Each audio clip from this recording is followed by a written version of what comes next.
Hey guys, मैं और मेरी बहन हम दोनों गए थे दगड़ू शेठ के दर्शन के लिए।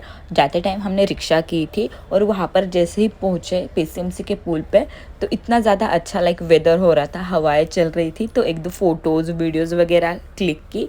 उसके बाद हम चले गए शनिवार वाड़े के रास्ते से दगड़ू शेठ के दर्शन के लिए। और जाते टाइम इतने अच्छे अच्छे स्टॉल लगे थे वहाँ पे मेहंदी के, ज्वेलरीज वगैरह के, तो उनको थोड़ा एक्सप्लोर किया। उसके बाद डोसा खाया। डोसा बहुत ज़्यादा भूख लगी थी तो डोसा खाया।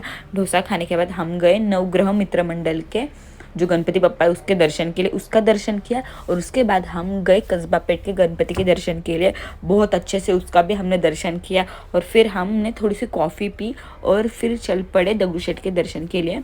तो हम वहाँ पर रास्ते में जितने भी मंदिर आ रहे थे दगड़ू शेठ जाने से पहले उन सभी के हमने दर्शन किए।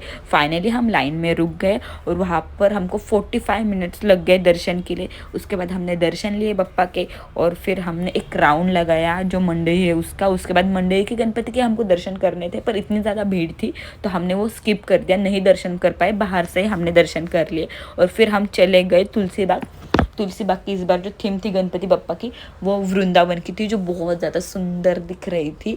सो बप्पा के हमने दर्शन किए। फिर मेरे बहन को थोड़ी बहुत चीज़ें लेनी थी और मुझको भी, तो हमने थोड़ी सी शॉपिंग की। शॉपिंग करने के बाद हम निकल पड़े घर के लिए। Thanks for watching my vlog.